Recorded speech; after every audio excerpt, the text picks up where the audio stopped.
Ya, segera saja kita belajar firman Tuhan, saudara. Masih seri khotbah yang luar biasa. Tahun 2022 adalah tahun berakar dan berbuah. Artinya kita harus berakar, saudara, dalam-dalam sampai menemukan air kehidupan dari Tuhan Yesus, sehingga bisa bertumbuh, sehingga bisa berbuah, saudara, lebat, saudara, berbuah banyak, saudara, terus menerus berbuah di dalam Tuhan. Tepuk tangan yang sangat meriah. Itu satu yang luar biasa, karena saya percaya tahun 2022 adalah tahun yang hebat, tahun yang luar biasa, tahun yang penuh yang luar biasa dalam Tuhan. Yesaya 60, saudara, ya digenapi lebih daripada tahun-tahun yang lalu. Kasih karunia yang istimewa, yang highly, saudara, yang luar biasa. Bahkan kebanggaan turun-menurun. Lalu sukacita, kebanggaan yang abadi, sukacita turun-menurun. Tepuk tangan yang meriah. Nah, hari ini kita akan belajar di sesi ketiga, rahasia kelimpahan. Apa surat temanya? Rahasia kelimpahan. Supaya kita bisa tangkap, mantap untuk belajar ini. Saya mau tanya dulu, siapa di antara saudara yang rindu, ya, saudara hidupnya penuh kekurangan? Angkat tangan. Angkat tangan. Ada di sini. Ada yang penuh kekurangan? Yang online ada? Tidak ada. Siapa yang ingin hidup saudara mengalami kelimpahan dari Tuhan? Angkat tangan. Yang ingin saja, termasuk yang online, ya saudara. Beri tepuk tangan dari Tuhan, karena inilah rencana daripada Tuhan.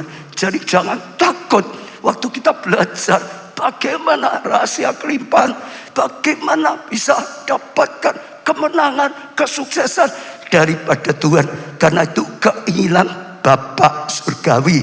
Ya, Bapa di mana yang rindu anaknya gagal, anaknya kekurangan, anaknya tidak bisa berbuat apa-apa? Pasti tidak, saudara.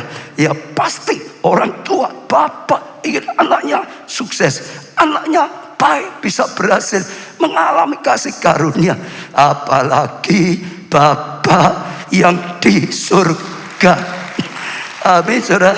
Jadi tangkap baik, saudara. Rahasia kelimpahan. Katakan sekali lagi, rahasia kelimpahan. 1 Korintus 3 ayat 9 dikatakan, karena kami adalah kawan sekerja Allah. Kamu adalah apa, saudara? Kamu adalah apa? Apa, saudara? Ladang Allah. Katakan lagi, karena kamu adalah apa? Ladang Allah. Kamu apa, saudara? Ladang Allah. Kamu yang di sana apa, saudara? Ladang Allah. Jadi kan dikatakan kita sedang digambarkan, saudara, dijulukan sebagai ladang Allah. Bahkan di sebelahnya juga bangunan Allah. Kita itu kadang-kadang digambarkan dengan banyak hal, supaya dengan nama itu punya gambaran. Ya, kita anak Allah lah, kita mempelai Tuhan lah. Salah satunya kita keluarga Allah. Betul nggak, saudara? Kita tentara Allah dan macam-macam. Hari ini kita akan belajar, ya, bahwa kita itu ladangnya Tuhan, ladangnya Allah, saudara. Saya percaya ini sesuatu yang luar biasa, saudara. Ya, kalau kita bicara tentang ladang, ladang itu punya potensi di dalamnya. Kalau kita kerjakan, kalau kita sungguh-sungguh gali, saudara, maka ada yang luar biasa yang bisa tumbuh, saudara, yang bisa terus kita dapatkan, saudara. Ya, mengandunglah, saudara, sumber daya yang luar biasa. Jadi kita harus menyadari kita ladang Allah. Di dalam kita ada potensi yang luar biasa, ada potensi yang luar biasa, ada potensi yang luar biasa. Kalau dikerjakan dengan baik, maka akan menghasilkan hal yang luar biasa di dalam Tuhan. Sekali lagi, kita ladangnya Allah, ada potensi yang luar biasa. Kalau dikerjakan dengan baik, akan menghasilkan luar biasa. Jadi sesungguhnya kita berharga, saudara berharga, saudara berharga. Kalau ada saudara yang merasa miskin, pendidikan rendah, ada yang merasa ditolak, saudara, sana sini, ada yang merasa diperkatakan orang, kamu ini macam-macam. Biarin saja hari ini, saudara tangkap Tuhan ingatkan, kamu itu berharga. Berharga. Katakan, saya berharga. Sekali lagi, saya berharga. Saudara, kita bisa tahu itu sesuatu yang luar biasa. Kita berharga di pemandangan Tuhan, dan pemandangan Tuhan pasti benar, saudara. Sudah ada potensi yang luar biasa yang Tuhan berikan di dalam diri kita. Di dalam diri saya ada potensi yang luar biasa. Dalam diri saudara ada potensi yang luar biasa, sangat berharga. Itulah sebabnya, saudara, ya, Tuhan itu sangat-sangat hargai kita manusia, saudara. Ciptakannya saja menurut gambar dan rupa Allah. Waktu kita ya manusia sudah jatuh dalam dosa saja, Tuhan Yesus, saudara, rela, saudara, datang ke dunia, saudara, sampai dia rela korbankan semuanya, sampai nyawanya, saudara, untuk menebus kita, untuk membeli kita, saudara. Jadi kita berharga sehingga Tuhan sampai rela korbankan semuanya, bisa ya membeli kita, menebus kita, dipulihkan lagi menjadi miliknya yang sangat dihargai. Tepuk tangannya yang mulia. Oh, saudara, kita juga harus mengerti juga iblis sama. Bukan hanya Tuhan yang mengerti, iblis juga mengerti kita berharga. Maka iblis juga berusaha mati-matian, saudara, untuk menipu kita, saudara, untuk menyesatkan kita, saudara. Iblis berusaha mati-matian merusak kita, saudara, supaya kita manusia binasa, supaya kita manusia hancur, saudara. Kalau enggak berharga, gak perlu iblis mati-matian supaya manusia itu hancur, supaya itu dibinasakan. Dia tidak akan berbuat seperti itu, saudara.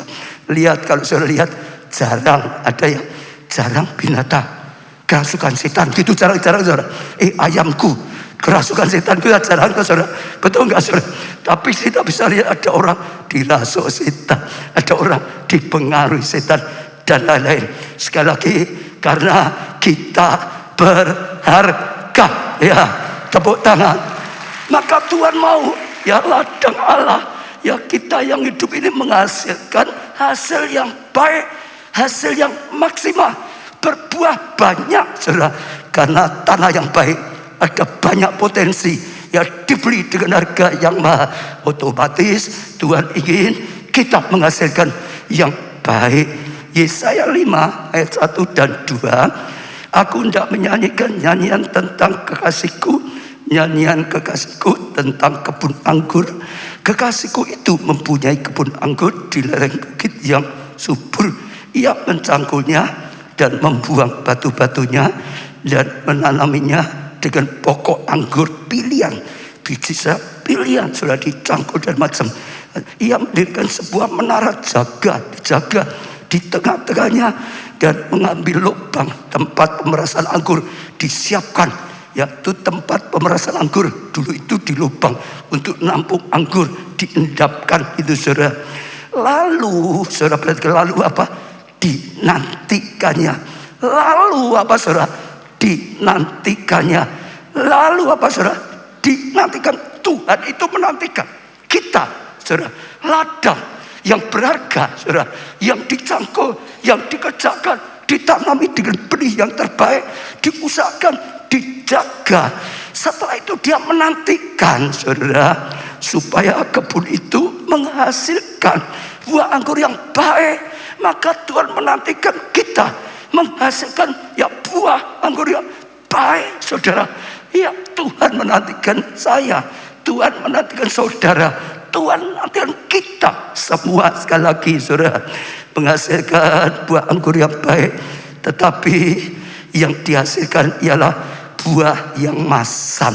Saat itu Tuhan sedang bicara dengan bangsa Israel yang mengecewakan Tuhan.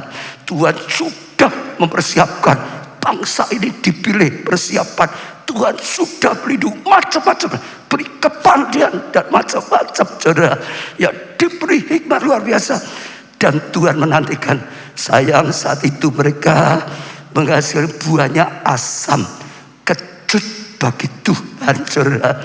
Ya, saya percaya itu sangat tidak menyukakan hati Tuhan.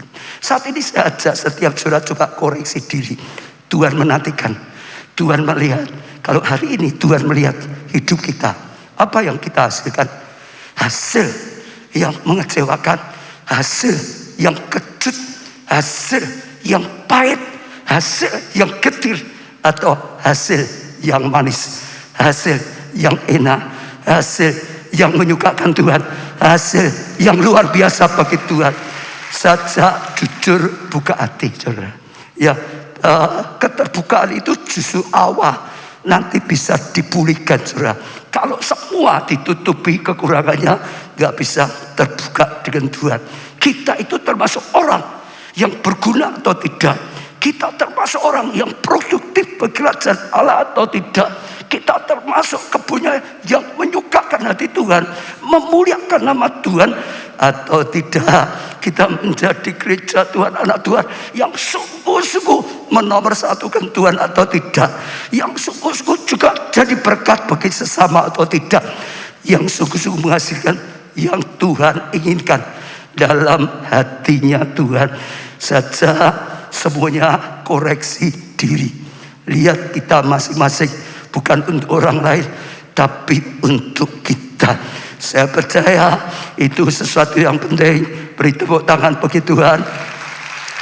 Saya beberapa waktu ya bersyukur, saudara, karena gerakan nasi gratis di gereja kita itu hanya salah satu kecil sekali. Itu terus jadi berkat, terus jadi berkat. Biasanya, saudara, ya setiap minggu 1.000, ya bahkan lebih. Minggu kemarin malah laporannya 1.500, saudara. Saya beri kesempatan banyak, saudara, jemaat juga SGW, SGD, SGE yang mau ikut terjun termasuk ISS, bagikan di banyak tempat juga, berbagai tempat, saudara. Lalu saya dapat laporan cukup pagi juga, tahun 2021 ternyata kita sudah membagikan yang tercatat, ya, masih ada yang lainnya, 42.415 bungkus. Ini hanya salah satu, saudara. Biarlah ini terus mendorong kita. Ya Tuhan, lihat ada hasil, ada buah, terus, saudara. Dan saya percaya mendatangkan kasih karunia, anugerah. Saya dengar satu kesaksian dari Dwi Wahyu Agung. Yang pertama, Dwi yang berjuang suaminya bisa diselamatkan dan diselamatkan. Suaminya bertumbuh, dia senang. Tapi lalu kena pandemi online, wah gimana imannya nggak bertumbuh. Tapi tergerak, sudah diajari Tuhan nomor satu. Yang kedua juga sesama. Waktu COVID, rela jadi sukarelawan, saudara. Bantu, saudara. Ya, namun sempat juga kena COVID malah gitu, saudara. Sudah kena COVID malah disingkiri orang banyak. Dia berkata, wah dia jadi sukarelawan, ternyata salah kena juga disingkiri. Namun tetap pegang Tuhan, tetap sungguh-sungguh pada Tuhan. Ya tidak pandang manusia baik atau tidak, tapi Tuhan yang baik. Tuhan sudah menyelamatkan, saatnya dia jadi alatnya Tuhan. Dan akhirnya dia bersaksi setelah selesai. Dia juga disebutkan sekarang berkatnya adalah calon pasangan anaknya terima keselamatan dari Tuhan Yesus. Kita tabur, kita tuai, kita berbuat baik, kebaikan datang. Kita tolong orang lain tolong kita. Bahkan banyak, saudara. Kalau saudara berjuang, ada keluargamu, seseorang yang terus saudara ingin selamatkan, belum bisa-bisa, gampang, saudara. Selamatkan orang lain dulu, berjuang dulu, saudara. Bukan hanya kebutuhan saudara, nanti Tuhan akan berikan pada saudara. Saudara kekurangan dana, jangan yang minta terus, saudara. Jadi berkat juga, saudara. Nanti saudara akan diberkati. Jadi saluran berkat, saudara datang terus.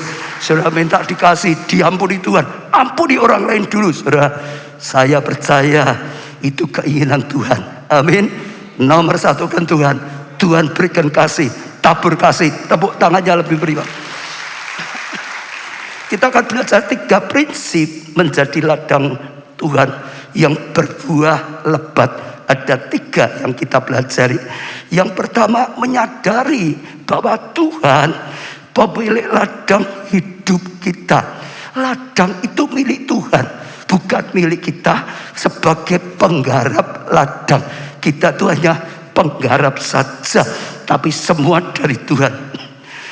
Matius 21 ayat 33 sampai 35, saudara, dengarkanlah suatu perumpamaan yang lain. Ini dari Tuhan Yesus ya saudara. Ada seorang tuan tanah membuka kebun anggur dan menanam pagar kelilingnya. Ia menggali lubang tempat pemerasan anggur dan mendirikan menara jaga di dalam kebun itu. Kemudian ia menyewakan, sudah dengar ya, menyewakan kebun anggur itu kepada penggarap-penggarap. Lalu berangkatlah ke luar negeri lain. Ketika hampir tiba musim petik, ia menyuruh hamba-hambanya kepada penggarap-penggarap itu untuk menerima hasil yang menjadi bagiannya. Tetapi penggarap-penggarap itu menangkap hamba-hambanya itu. Mereka memukul yang seorang, membunuh yang lain, melempari yang lain pula dengan batu. Ceritanya Tuhan itu sedang memberikan satu perumpamaan. Ya, seorang tuan yang bangun ladang lalu menyewakan pada penggarap-penggarap, saudara. Lah setelah saatnya panen, dia utusan hambanya untuk menerima bagiannya. Tapi ternyata yang nyewa penggarap-penggarap itu, saudara, malah ingin anggap ini milikku, gitu, saudara. Orangnya yang diutus, hamba yang diutus, diusir.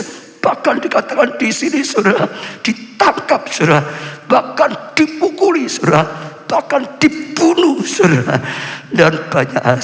Jadi, saudara, sebetulnya hanya penggarap yang dipercayai, yang untuk mengerjakan, untuk mengelola ya kebun itu, tapi ingin ya menguasai semua, nakal gitu, saudara ya. Jadi saya percaya kalau saudara baca kisah terus ya, makanya ya itu hal yang tidak baik sekali. Menurut saudara, penggarap-penggarap kebun ini yang diberi untuk disewa, dikerjakan, itu baik atau kurang ajar? Itu baik atau kurang ajar? Halo, itu baik atau kurang ajar? Kurang ajar, saudara. Ini dipercaya, diberi kerjaan untuk kerjakan kok, malah saudaranya mau diambil alih jadi dirinya sendiri, saudara. Sebetulnya itu gambaran kita manusia. Kita harus menyadari semua yang ada di dalam diri kita itu adalah milik Tuhan. Hidup ini milik Tuhan. Diambil kita sudah gak bisa apa-apa kok, saudara. Betul gak? Semua kekayaan, kesehatan milik Tuhan yang dipercayakan kepada kita. Kepandaian milik Tuhan. Talenta itu milik Tuhan. Sampai keluarga atau semuanya, gereja ini milik Tuhan. Sekali lagi, saudara, ya kalau saudara belajar tentang keuangan juga diajarkan, kita hanya apa? Pengelola. Kita hanya apa? Jadi bendahara, bukan pemiliknya, tapi pengelola, saudara. Kalau ada bendahara langsung anggap ini punyaku sendiri, itu kurang ajar. Betul nggak, saudara? Bukan miliknya. Jadi nomor satu, kita sadari hidup ini dan semua yang ada itu adalah milik Tuhan. Dipercayakan, kita diberi tubuh, kita diberi hidup, kita diberi kesehatan, kita diberi kepandaian, kita diberi segala sesuatu untuk dikerjakan, untuk digunakan, untuk menghasilkan sesuatu yang penting bagi ya kerajaan Allah. Ada yang diberikan pada kita, tapi ada yang harus dikembalikan kepada Tuhan. Betul nggak, saudara? Itu seperti itu, saudara. Lah, jadi semua harus menyadari ini adalah milik Tuhan. Ini adalah milik Tuhan. Ini adalah milik Tuhan. Itu adalah milik Tuhan. Tepuk tangannya yang meriah. Jangan sampai salah, saudara. Lah, ketika mereka berbuat curang, jahat seperti itu, apa yang dilakukan? Ini kata Tuhan ya. Kata mereka kepadanya, ia akan membinasakan orang-orang jahat itu, dan kebun anggurnya akan disewakan kepada penggarap-penggarap lain yang akan menyerahkan hasilnya kepadanya pada waktunya, saudara. Jadi nggak akan ada baiknya, untungnya kalau kita tidak menyadari ini, hidup ini, ladang hidup kita itu milik Tuhan. Kita penggarap, kita yang mengusahakan, tapi tetap milik Tuhan. Semua dalam hidup kita milik Tuhan. Kekayaan kita milik Tuhan. Kita adalah pengelola, bukan pemilik. Pemilik itu milik Tuhan. Jadi banyak orang tuh ribut tentang perpuluhan. Kadang-kadang gitu saudara, tertawa. Bahkan kadang-kadang sampai hamba Tuhan nganggap perpuluhan itu wah tujuannya menipu jemaat, mau ngerampok jemaat dan macam-macam saudara. Sebetulnya keliru, nggak menyadari karena semua milik Tuhan. Saudara betul? Kenapa? Siapa kita itu? Diciptakan oleh Tuhan. Dia yang buat, dia yang ciptaan kita manusia. Ya milik siapa? Kalau saudara membuat kue itu milik siapa? Ya milik saudara, betul gak? Saudara bangun suatu, milik Tuhan. Sejak diciptakan sudah milik Tuhan. Manusia jatuh dalam dosa, kalau nggak diselamatkan masuk neraka. Masih Tuhan itu mau turun, tadi singgung, ya korbankan diri, beri, ya dengan harga yang mahal, beri dengan nyawanya, darahnya sampai lunas katanya. Setelah dibeli dengan harga yang mahal sampai lunas oleh Tuhan Yesus. Milik siapa? Milik Tuhan. Kita itu harus nyadari milik Tuhan 100%, bukan 10%. Bagi saya belajar, Tuhan itu ingatkan, kenapa ada aturan 10%? Itu hanya tanda otoritas. Otoritas, katakan itu adalah tanda otoritas. 1, 2, 3. Itu adalah tanda otoritas bahwa Tuhan pemilik, Tuhan yang punya hak, bukan kita. Kebun anggur ini yang punya hak Tuhan. Tadi penyewa kurang ajar, diambil, betul gak? Berikan otoritas. Saudara lihat Tuhan selalu seperti itu. Sejak dari awal manusia diciptakan, luar biasa seperti gambar Allah, ditaruh ya di Taman Eden yang luar biasa. Tuhan berkata semuanya boleh, tapi tetap ada satu tanda otoritas. Buah yang di tengah-tengah ini jangan sampai kamu usik. Ada larangan. Kalau kamu usik mati kamu. Semua boleh karena kasihnya, tapi tetap ada tanda otoritas dari Tuhan. Otoritas Tuhan ini jangan dilanggar. Kalau dilanggar habis mati. Sayang manusia itu seringkali tamak. Hawa dan Adam ngambil lambang otoritas Tuhan, hancur. Saudara lihat ya, Yusuf contoh muda. Dia Riumat Potifar, saudara baca ya, semua milik Potifar diserahkan pada Yusuf. Semua saudara diserahkan pada Yusuf. Betul saudara? Tapi tetap ada otoritas. Jangan sampai melanggar pribadinya dia, istri. Betul gak saudara? Selama dia tidak, itu semua haknya dia, bisa apa? Tapi begitu berani melanggar, habis. Sekalipun sebetulnya Potifar salah ditipu oleh istrinya, tapi dianggap melanggar otoritasnya, habis. Yusuf di penjara, dipercayakan juga semua urusan Yusuf. Kuncinya cuma satu, jangan sampai mengusik haknya pimpinan penjara, ketua. Itu otoritasnya, jangan sampai diusik. Kalau diusik, habis. Sambil contoh satu lagi, dia diangkat Fir'aun menjadi apa? Penguasa seluruh Mesir, kerajaan, betul gak? Siapapun harus tanya Yusuf tuh. Dia semua hanya apa? Tahta Fir'aun saja. Jangan sampai mengusik tahta Fir'aun, titik. Kalau sampai dia mengusik tahta Fir'aun, habis. Selama tidak mengusik tahta Fir'aun, semua boleh. Sebetulnya semua itu milik Tuhan. Bukan 10%, 100%. Tapi ada tanda otoritas, mengakui berkat itu dari Tuhan. Semua ini dari Tuhan. Ada otoritas yang harus aku taati. Dia berhak, dia pemilik. Saudara, dari dia, saudara. Saudara lihat orang yang tahu seperti itu Yusuf. Yusuf selalu berkata, semua dari Tuhan. Semua ini milik Tuhan. Semua ini bagi Tuhan. Itu Daud, itu Daud. Saudara. Selalu saudara baca Alkitab. Dari kecil kecil, dari bawah. Dia selalu begitu. Sampai dia sudah sukses, kaya, saudara. Oh luar biasa, tetap berkata, aku jadi raja karena Tuhan. Kedudukan, tahta, kekayaan dari Tuhan. Maka tetap milik Tuhan. Hidupnya pun milik Tuhan. Harus bagi Tuhan. Jangan melanggar otoritas Tuhan. Dari Tuhan. Beri tepuk tangan. Maka dia diberkati. Dia diberkati. Dia diberkati. Dan seterusnya. Jadi saudara nggak usah bingung tentang uang orang ribut-ribut perpuluhan. Nyadari saja. Saya belajar Tuhan bukakan seperti itu. Ini otoritas. Tanda otoritas. Jangan musik otoritasnya Tuhan. Tuhan itu nggak butuh. 10% itu nggak butuh. Tuhan mau berkati gereja sendiri bisa. Tanpa siapapun bisa. Tuhan punya segala cara. Kenapa? Itu disuruh pada kita. Tahu ada otoritas Tuhan yang harus ditaati. Tepuk tangan yang meriah. Lalu saudara, yang pertama tadi untuk itu adalah menyadari milik Tuhan. Yang kedua, saudara, yaitu jadilah penggarap ladang Tuhan yang rajin.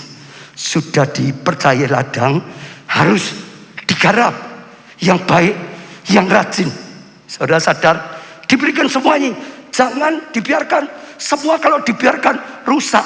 Saudara dipercayai orang Roma ada tamannya bagus. Kalau surahnya biarkan sajalah rusak. Nanti rusak tuh, tamannya rusak semua, rumput duri rusak. Roma nggak dirawat, bocor lah. Ya banyak sawah macam-macam. Harus dirawat, harus dikejarkan sebaik mungkin dengan rajin. Iya sudah, harap digarap dengan rajin. Katakan 1, 2, 3. Harus garap dengan rajin. Ya sudah, saya percaya itu sesuatu yang penting. Sebab kalau enggak, kotor, rusak, dan macam-macam. Lah rajin untuk apa? Membersihkan apa saudara? Ya dalam hidup kita. Amsal 24 ayat 30, 31. Aku melalui ladang seorang pemalas. Ini cerita pemalas ya saudara. Yang tidak rajin. Dan kebun anggur orang yang tidak berakal budi. Artinya bodoh. Artinya bebal. Artinya goblok gitu saudara. Lihatlah semuanya itu ditumbuhi onak. Ya semak duri. Lihat itu banyak sekali onak. Tanahnya tertutup oleh jeruju. Jeruju itu tumbuhan liar gitu saudara. Dan temboknya sudah roboh saudara. Sehingga semua bisa masuk saudara. Binatang liar bisa masuk saudara. Itu harus dibersihkan. Lah kita akan lihat apa ini yang bersihkan. Yang pertama dikatakan di situ tumbuh apa saudara? Ditumbuhi onak saudara. Onak adalah ya tanaman ya berduri, jadi semak duri lah gitu saudara. Yang yang seringkali bisa duri itu gambaran bisa melukai, bisa menyakiti. Artinya apa? Dalam hidup kita sebagai ladang Tuhan harus jaga. Kadang-kadang saudara, kita sebagai dalam hidup itu menghadapi tantangan, menghadapi masalah, menghadapi gesekan, betul? Jangan sampai dibiarkan tumbuh akar pahit. Jangan sampai dibiarkan tumbuh kecewa. Jangan sampai dibiarkan tumbuh saudara. Ya apalagi ya kepahitan hati, luka hati, sakit hati, dendam saudara. Yang bisa menyakiti hatinya sendiri maupun menyakiti orang lain. Kalau sampai ladang seperti itu hanya nggak bisa bertumbuh. Kalau kita simpan kecewa, kalau kita simpan dendam, kalau kita simpan kepahitan, rusak. Nggak akan bisa bertumbuh. Itu harus dicabut dan dibuang. Itu harus dicabut dan dibuang. Itu harus dicabut dan dibuang. Itu harus dicabut dan dibuang. Itu harus dicabut dan dibuang. Benar saudara, saya ajak uji diri. Adakah ladang ya hidup yang Tuhan percayakan pada saudara? Ada banyak duri-duri yang menyakitkan, kecewa yang sangat menyakitkan, kepahitan hati yang sangat menyakitkan, luka hati yang sangat menyakitkan, dendam, semua yang sangat menyakitkan. Sekali lagi, kalau saat ini saudara menyadari ada, saudara jangan jadi yang malas, rajin, cabut, buang. Kalau enggak, ladang itu enggak bisa ditanami benih firman dengan baik, enggak bisa tumbuh dengan baik tanaman anggur yang ada di situ. Cabut dalam nama Tuhan Yesus.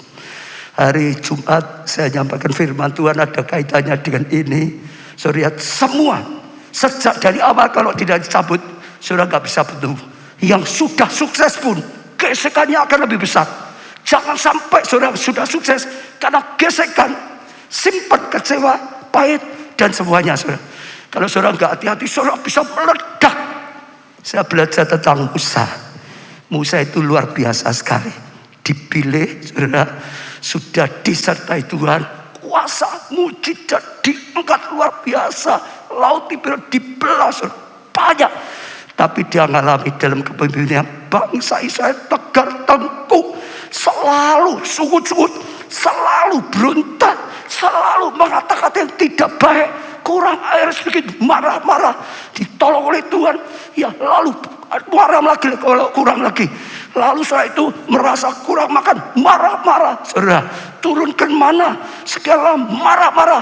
Kok nggak ada bestiknya, dagingnya, marah-marah. Sampai saudara burung puyuh. Dan sekian lama airnya. Lama-lama timbul kepahitan, marah. Satu kali mereka sukut-sukut lagi. Dikatakan di Alkitab, itu Musa sudah emosinya memuncak. Tuhan berkata, Musa, kumpulkan mereka, katakan pada batu karang, perintahkan keluarkan air. Musa kumpulkan, tapi setelah itu marah dia ngomong, kamu. Lalu bukan perintahkan, dipukul satu kali, keluar air, masih gak keluar, pukul lagi dengan emosi. Saudara dengar, akhirnya Tuhan berkata, ngalami mujizat, tapi dia kehilangan kasih karunia karena engkau lepas kontrol. Engkau tidak bisa membawa bangsa ini masuk Kanaan. Engkau gak bisa membawa bangsa ini masuk tanah perjanjian. Saya ajak setiap saudara yang masih di bawah, yang di tengah, yang di atas, jangan sampai biarkan semak duri yang menyakitkan, menusuk, menyakitkan hatimu, akan nusuk, nyakiti orang yang lain, akan rusak. Hari ini cabut, rajin mencabuti terus. Sudah sembuh, pasti ada lagi, cabuti terus. Jangan izin sedikit pun. Beri tepuk tangan untuk Tuhan Yesus. Ya selalu cabut dan dibuang. Lalu saudara, yang kedua ada jeruju. Jeruju ini adalah rumput liar, bukan Tuhan, rumput saja. Liar, saudara. Liar itu ya sudah di mana-mana, saudara. Mempunyai apa? Arti apa? Mempunyai arti segala sesuatu yang membuat kita itu liar. Pikiran yang liar, misalnya saudara, kehendak yang liar, saudara. Sehingga apa? Nyimpang kanan, nyimpang kiri, liar kok saudara, nggak lurus. Gambar muda ya dosa, keinginan daging, keinginan dunia, percabulan, perzinahan, penyembahan berhala, pelacuran, penipuan, cinta uang, keinginan, semua dosa yang liar hidup kita, membuat hidup kita liar, tidak terarah sesuai dengan firman Tuhan. Bertobat kembali. Jalan yang lurus, jangan liar. Yang liar ditolak. Beri tepuk tangan untuk yang meriah. Banyak orang juga seperti itu, ikut Tuhan. Kalau masih ada, ya di sini namanya jeruju, liar, rumput liar. Saudara tetap hidupmu liar, saudara nggak akan bisa tumbuh. Saudara sedang bertumbuh, izinkan itu rusak lagi. Bahkan saudara sudah di puncak, kalau saudara nggak hati-hati, liar, tetap. Sayang Simpson. Betul? Itu punya kehendak liar. Itu punya pikiran liar. Enggak lurus pada Tuhan. Hancur. Kalau sudah sempat liar, bahkan sempat jatuh karena liar, belajar seperti Daud. Daud lurus, tapi sempat. Namanya manusia. Enggak ada yang sempurna. Bisa salah, bisa keliru.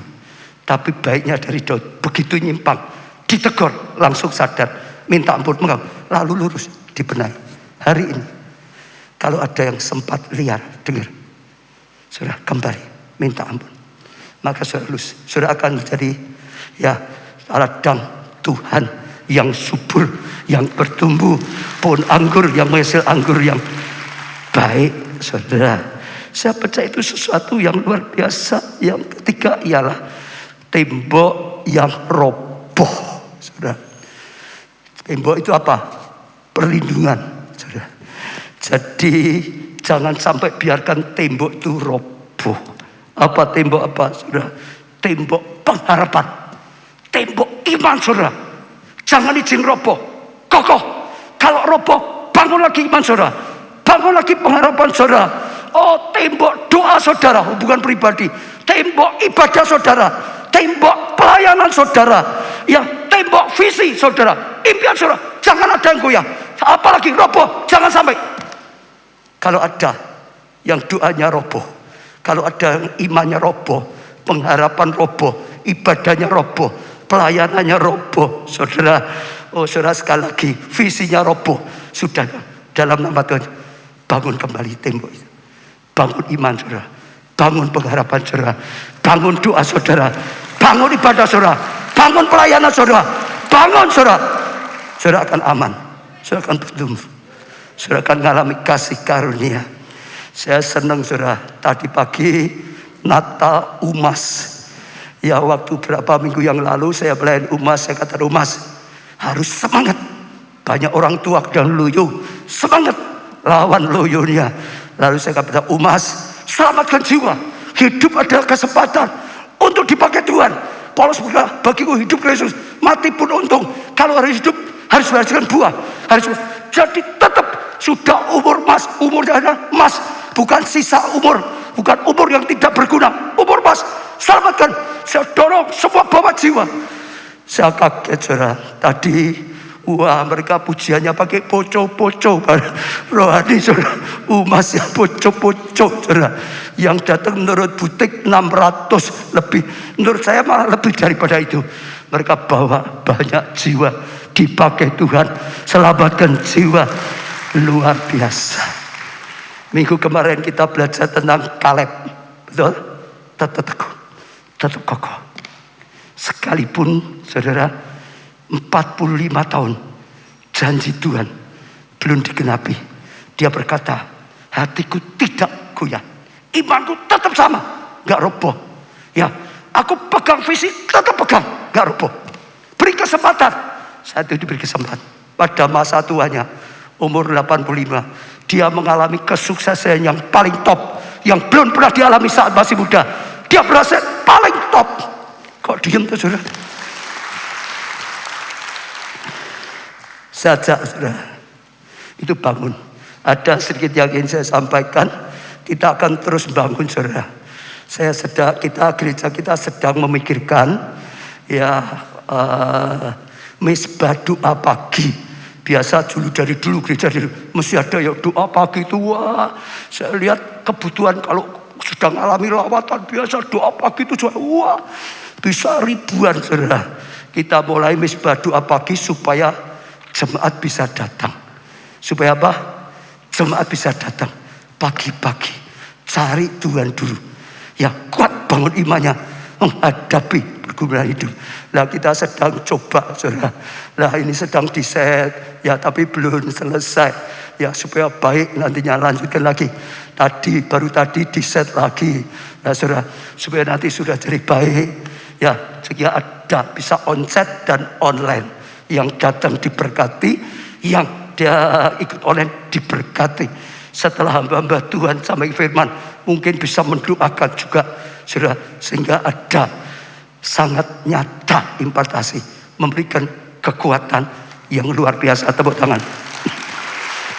Ya, jadi pertama sadari milik Tuhan, kedua kerja yang rajin, ya, yang terakhir menabur yang terbaik atau banyak.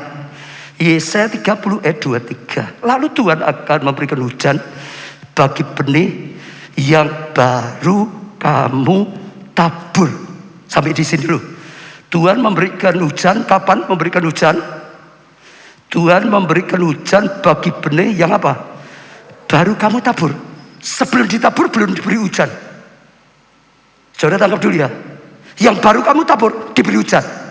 Yang baru kamu tabur diberi hujan supaya tumbuh, supaya berbuah, supaya menghasilkan, yang baru tabur diberi hujan di ladamu, dan dari hasil tanah itu kamu akan makan roti yang lezat dan berlimpah-limpah.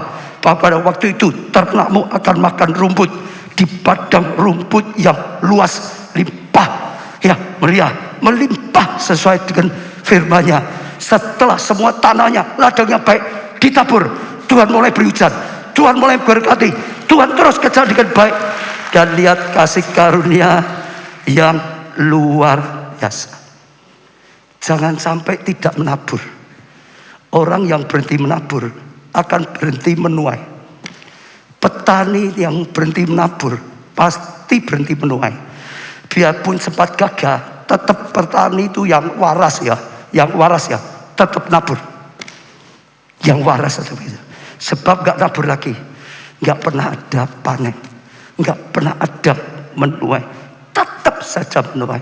Zamannya Yusuf berkuasa, ya kemarau, bangsa Mesir semua, ya sudah kehabisan makanan, jual saudara.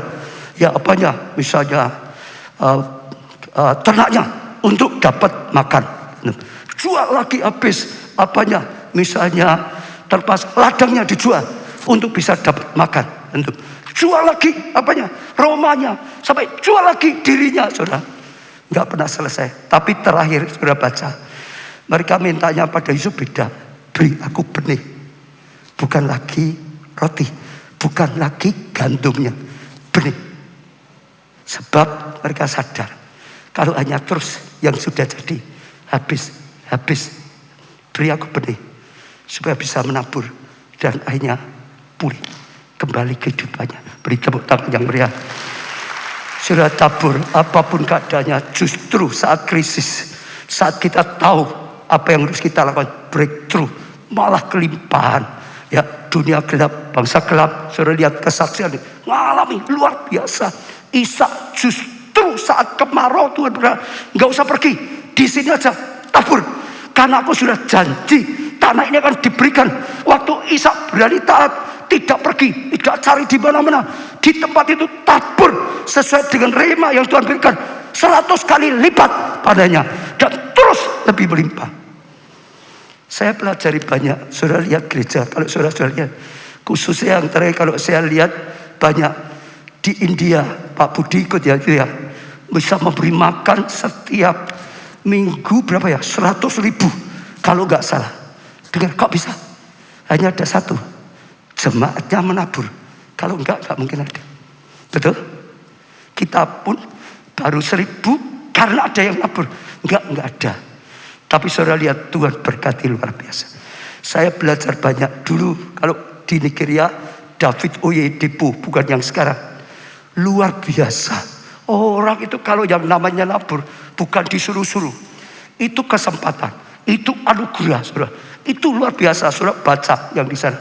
Ada orang bawa mercy di gereja, pulang ditinggal. Karena ada suatu, dia sudah diberkati. Dia tahu sumbernya adalah dari Tuhan. Itu luar biasa. Sampai di EA Deboye sama. Waktu Pak Budi pernah ikut ya Pak ya? Tahu tak? Orang yang mau membawa persembahan pada Adeboye antri untuk bawa persembahan, saudara. Antri. Karena tahu hukumnya. Tabur tuai. Apalagi tabur di tanah yang baik, tuainya akan lebih melimpah. Kemarin hari Kamis ada kesaksian Bapak Budi dan Bu Novi. Ngalami itu banyak, saudara. Ya, buka saja di YouTube, Rabu, Kamis, Jumat, saudara. Luar biasa. Jakarta ada satu, tadi saya dengar kesaksian Pak Jo. Ada seorang bawa Alphard pernah diberikan. Cari Pak Jo, ketemu persembahan. Itu sudah 1-2 tahun yang lalu. Baru saja datang lagi, justru lebih daripada yang dulu. Kenapa? Dia berkata setelah itu, dia ngalami pintu berkat dibukakan oleh Tuhan. Justru dia malah menyadari sumbernya itu di situ. Dia enggak bingung. Jadi justru kasih karunia. Kalau Bu Nevi, Pak Budi kemarin dia cerita, waktu kekurangan disuruh Tuhan benih profetik, dia berani ditolong Tuhan. Maju, sudah maju malah disuruh 20%. Itu tidak mudah, saudara. Biasanya sedikit, 1 juta, perpuluhan, 100, masih lah. Kalau sudah M, orang kan bingung perpuluhannya gimana. Tapi dia sudah jadi banyak gitu, malah disuruh 20%. Itu enggak gampang. Tapi sekali lagi, orang yang tahu tidak akan kesulitan. Saya sejak dari kecil belajar, masih diberi sangu. Anak-anak saya sejak kecil, sejak diberi sangu. Jadi bagi kita tidak masalah. Kita tahu semua dari Tuhan, semua milik Tuhan, semua untuk Tuhan. Tuhan berkarya. Kita akan saksikan satu video kesaksian yang sudah disediakan, harusnya di atas, tapi sengaja saya sulit karena pas dengan firman Tuhan. Coba ditayangkan.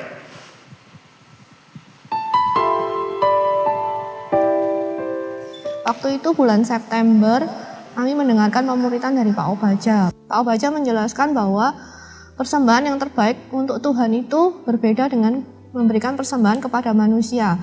Karena Tuhan adalah Raja di atas segala raja. Pak Obaja juga menceritakan tentang bagaimana Elia ketika dia memberikan persembahan yang terbaik untuk Tuhan. Elia memberikan air yang sangat dibutuhkan oleh bangsa Israel di masa kekeringan. Tapi justru itu yang menyentuh hatinya Tuhan dan akhirnya hujan pun turun. Saat saya mendengarkan pemuritan itu, dalam hati saya, Roh Kudus berbicara kepada saya. Roh Kudus menginginkan untuk saya memberikan persembahan, yaitu seluruh saldo di rekening saya. Waktu itu berat buat saya untuk melakukan hal itu. Karena saat itu kami baru saja, usaha saya baru saja tutup selama 2 bulan dan karena PPKM dan baru buka kembali selama beberapa hari. Dan saya masih memiliki tanggungan 4 bulan sewa yang belum saya bayar. Demikian juga dengan pekerjaan suami saya undangan, belum ada orderan yang masuk dan setiap orderan yang sudah masuk pun semuanya dipending karena tidak ada kegiatan pernikahan. Karena itu keuangan kami saat itu benar-benar drop. Saya berdoa sama Tuhan, Tuhan berikan saya damai sejahtera. Kalau memang ini dari Tuhan, tolong berikan saya damai sejahtera. Mendengar itu Tuhan jawab saya. Tuhan ingatkan saya tentang kisah Abraham saat Abraham diminta Tuhan untuk memberikan Ishak sebagai korban persembahan. Semalam-malaman dia nggak bisa tidur. Dia mungkin juga nggak merasakan damai sejahtera. Tapi Abraham tetap taat, dia bangun pagi-pagi, dia berangkat melakukan apa yang diperintahkan Tuhan.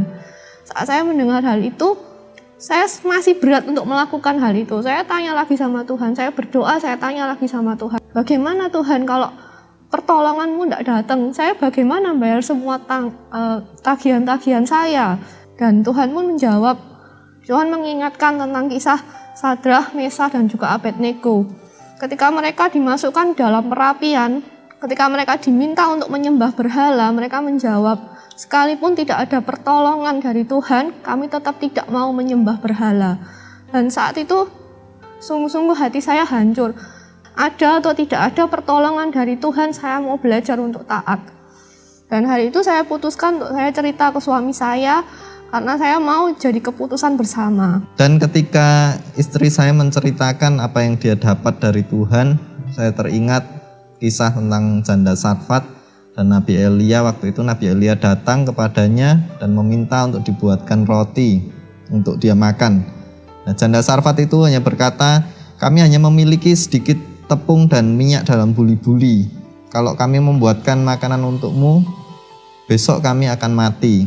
Atau dia sudah tidak punya apa-apa lagi. Tapi luar biasanya janda Sarfat itu tetap memberikan, membuatkan seperti apa yang diminta oleh Nabi Elia. Dan ketika itu saya berkata, saya sampaikan juga pada istri saya, pastikan kalau itu sungguh-sungguh rema dari Tuhan. Dan kalau itu memang sungguh-sungguh rema dari Tuhan, ya silahkan dilakukan, silahkan untuk melangkah. Karena toh tidak sampai seperti janda Sarfat, kalau itu dipersembahkan pada Tuhan, besok kita juga masih bisa makan. Dan akhirnya hari itu juga saya mentransfer semua saldo di rekening saya. Dan kemudian saya juga menulis apa yang saya alami itu di HP saya, di notes HP saya tulis setiap apa yang saya alami, apa yang saya dapat, semuanya saya tulis. Dan di bawahnya saya tulis to be continue. Saya pakai ini sebagai tindakan iman saya bahwa saya percaya akan ada kesaksian yang bisa saya sampaikan. Nah, setelah beberapa hari, hari itu saya kaget. Penjualan hari itu tuh benar-benar naik drastis dari hari yang sebelumnya. Melonjak sampai 4 kali dari penjualan sebelumnya. Dan tidak cuma berhenti di situ. Nah, pekerjaan suami saya, undangan, mulai ada orderan masuk dan setiap orderan yang sudah masuk, yang dipending mulai dikerjakan. Dan ada orderan-orderan baru. Dan setelah itu juga toko online kami yang baru kami rintis, tiba-tiba penjualannya juga melonjak dalam jumlah yang sangat banyak, bahkan sampai dalam 1 kali transaksi itu sampai jutaan. Dan itu berulang kali. Dan bahkan ada satu hotel di luar pulau. Nah, hotel ini baru mau buka. Kami tidak punya channel dengan orang dalam hotel. Orang ini juga belum pernah sama sekali memesan di toko online kami. Tapi dia pesan dalam jumlah yang banyak. Dan setelah itu repeat order dan repeat order lagi. Benar-benar kami melihat bahwa itu Tuhan bekerja dalam kehidupan keluarga kami. Jadi saya mengajak setiap saudara, pastikan saudara menangkap setiap rema yang ada di gereja kita, dan terus bertumbuh dalam gereja, kelompok sel, mengikuti pemuritan, dan kami percaya bahwa kita akan semakin diberkati. Beri tepuk tangan yang meriah, saudara. Saya akan tambah 1, saudara, karena ini kunci keberhasilan seorang raja. Bagaimana Raja Daud membukakan rahasia keberhasilannya kepada anaknya Salomo, calon raja. Pengkhotbah 4 ayat 1 sampai 4. Ini perkataan Salomo, cerita bagaimana diajari oleh ayahnya. Dengarkanlah, hai anak-anak, didikan seorang ayah. Dan perhatikan supaya engkau peroleh pengertian. Dengarkan perkataan orang tua rohani juga. Karena aku memberikan ilmu yang baik padamu, jangan meninggalkan petunjukku. Ini penting, ilmu yang baik. Karena ketika aku masih tinggal di rumah ayahku, sebagai anak lemah dan sebagai anak tunggal bagi ibuku, aku diajari ayahku. Salomo berkata, aku diajari oleh ayahku Daud, mengajari dia pegang, dia ingat. Itu kunci sukses yang dibukakan oleh ayahnya. Apa kuncinya? Katanya padaku, biarlah hatimu memegang perkataanku. Ya, peganglah pada petunjuk-petunjukku, maka engkau akan hidup. Sudah dengar ya? Biarlah hatimu memegang perkataanku. Waktu saya baca, Tuhan ajarkan saya. Kalau engkau dengar, Daud sedang ajarkan firman kepada anaknya. Saat engkau mendengar firman, saudara, kata di sini, biarlah hatimu pegang perkataan. Dengan firman, enggak cukup dengan telinga. Saudara, hanya dengan telinga, saudara. Sebentar sudah habis. Betul? Jadi dengar, nanti pulang apa? Hebat tahu apa? Jangan. Juga jangan hanya dengarkan dengan otak. Pengetahuan, hebat. Wah, luar biasa, ngerti. Tidak jamin. Ahli Taurat tidak bisa apa-apa. Dengar firman seperti itu, pegang, taruh dalam hati, terima dengan hati. Bukan hanya dengan telinga, dilupakan. Bukan dengan ini, dianalisa, masuk akal enggak, benar enggak. Kalau semuanya secara akal, matematika, Daud enggak pernah sukses. Daud enggak pernah ngalamin.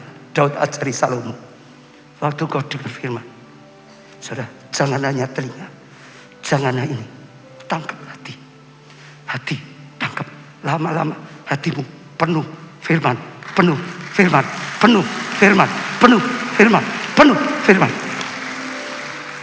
Dan benih itu akan terus bertumbuh jadi kenyataan. Kita berjalan, semua bangkit berdiri. Ku bawa kepadamu, oh Tuhan, datang pada Tuhan, saudara. Pakai kata-kata lagu ini menjadi doa kita, pengungkapan kita pada Tuhan. Kau menerima syukurku melalui pujian.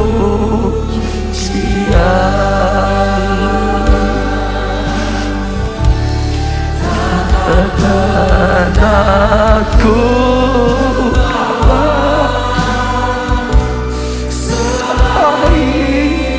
yang terbaik, yang harum dan sejati di hadapan Tamu. Yesusku terima korban syukurku ini yang mengalir di hatiku sebagai persembahan. Takkan pernah ku bawa selain yang terbaik, Tuhan. Aku bawa selain yang terbaik, yang sejati di hadapan Tamu. Yesusku terimalah korban syukur bagimu yang mengalir di hatiku sebagai. Semua datang pada Tuhan secara pribadi, saudara. Berkata-kata secara pribadi, saudara. Sampaikan isi hatimu kepada Tuhan. Buka hatimu, saudara. Tanggapi benih firman Tuhan. Jadilah ladang Tuhan yang baik, saudara. Engkau adalah ladang Tuhan yang baik, yang penuh dengan anugerah kasih karunia yang berharga. Jadilah pengusaha yang baik, saudara. Sadarilah semua adalah milik Tuhan. Kerjakan dengan rajin, jangan malas. Cabut, saudara, semua onak, kecewa, kepahitan, dendam, saudara, yang sangat menyakiti hidupmu dan hidup orang lain. Bertobat, saudara, jangan seperti tanaman liar. Lurus kembali kepada jalannya Tuhan, dituntun jalannya Tuhan. Ambil langkah pertobatan. Bangun tembok-tembok yang runtuh, bangun tembok iman yang runtuh, bangun tembok pengharapan, bangun saudara tembok ibadah pelayananmu. Jangan runtuh. Bangun tembok visi impianmu, saudara. Bangun saudara, bangun saudara, bangun saudara. Bangun komitmenmu yang selama ini. Bangun tembok kelompok selmu, saudara. Ora lapa sakara. Ambil komitmen dapur yang terbaik. Bawa pada Tuhan hanya yang terbaik. Karena Tuhan beri ladang yang terbaik. Karena kita rindu memberikan buah yang terbaik bagi Tuhan kita, Raja kita. Ambil komitmen di hadapan Tuhan. Tuhan, dengarkan setiap komitmen kami masing-masing. Terima kasih firman-Mu. Engkau ingin kami kelimpahan, Tuhan, bukan kekurangan, Tuhan. Engkau mengajarkan kunci kelimpahan yang daripada-Mu, rahasia kelimpahan, Tuhan. Seperti Daud mengajari anaknya Salomo. Dengar firman, terima dengan hati, terima dengan hati. kami mau terima dengan hati Tuhan, bukan hanya telinga, bukan hanya otak kami lalu mau analisa masuk akal atau tidak. Oh Tuhan, bukan, tapi dengan hati, sehingga kami punya iman, sehingga kami punya belas kasihan, sehingga kami punya telinga, roh yang peka kepada suaramu, sehingga jalan kami lurus, sehingga firman-Mu menuntun kami. Ralapasatara, metrekan setiap keputusan-keputusan Tuhan, metrekan dengan metrek Roh Kudus, urapi Tuhan, berikan hikmat yang daripada Tuhan, tuntunlah Tuhan, tolonglah Tuhan, kami jadi pekerja yang rajin, tolonglah Tuhan, kami lakukan firman-Mu, Roh Kudus tolong kami berbuah banyak, kami kelimpah, supaya kami bisa jadi berkat lebih lagi, berguna bagi kerajaan-Mu. Orang lapasak yang sakit Tuhan sembuhkan, supaya bisa dipakai hidupnya untuk berbuah banyak. Seperti Paulus, selama hidup aku berbuah banyak, yang kekurangan Tuhan tolong supaya diberkati dan jadi berkat.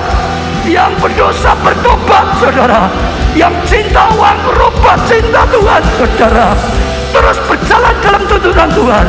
Tuhan beri pengurapan, Tuhan beri pengurapan untuk menang, pengurapan untuk berhasil, pengurapan untuk limpah, pengurapan untuk berbuah banyak.